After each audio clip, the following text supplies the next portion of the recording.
নমস্কাৰ, মোৰ নাম বাসন্তী শইকীয়া। মোৰ বৰ্তমান বয়স 53 বছৰ।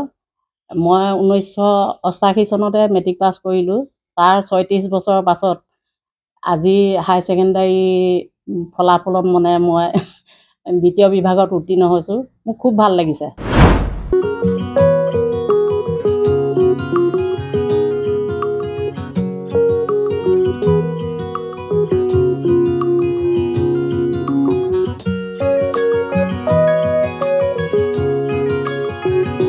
মোৰ বৰ্তমান ঘৰত অকল মানুহজন আৰু মই থাকোঁ।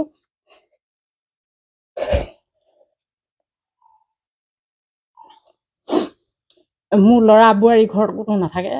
বোৱাৰী থাকে যোৰহাট JV কলেজত, তাই MA পঢ়িছে। ল'ৰাটো থাকে শিৱসাগৰত, সি আৰ্মি কেম্পত আৰ্মি গাড়ী চলায়। মোৰ ছোৱালী দুজনী বিয়া দিলোঁ। আমি দেউতাকে মই ঘৰত থাকোঁ। মই অংগনবাড়ী কৰোঁ, BLO কৰোঁ। বহুত ঘৰুৱা সমস্যাৰ মাজত মই পঢ়ি এই ফলাফলত অৱতীৰ্ণ হোৱাৰ কাৰণে মই নিজকে বহুত সুখী মানিছোঁ। মই মানে পৰীক্ষা মই চবৰে সহযোগতে দিছোঁ পৰীক্ষা। মই অংগনবাড়ী কৰোঁ যদিও মই টাইম স্কুললৈ যাওঁ, আহি মানুহজন নাথাকে, তেওঁ থাকে দোকানত। মোৰ বোৱাৰী ঘৰত কোনো নাথাকে, চবেই শিক্ষিত।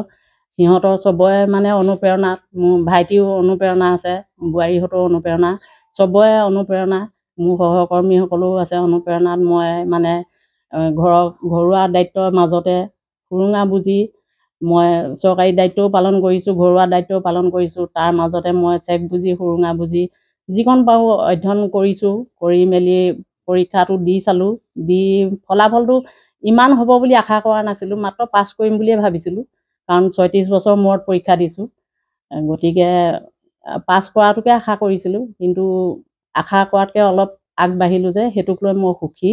আৰু মই মানে চবকে ধন্যবাদ দিছোঁ।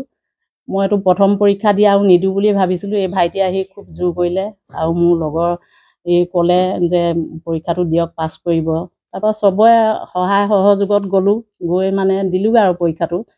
সাপতীয়া হাইস্কুলতে এইবাৰ প্ৰথম হাই ছেকেণ্ডাৰী খাপটো আৰম্ভ হৈছে। গতিকে আমি প্ৰথম বেষ্ট হিচাপে আমাক ছাৰেও বহুত অনুপ্ৰেৰণা দিলে, শিক্ষক বাকীসকলেও আমাক মানে অনুপ্ৰেৰণা দিলে।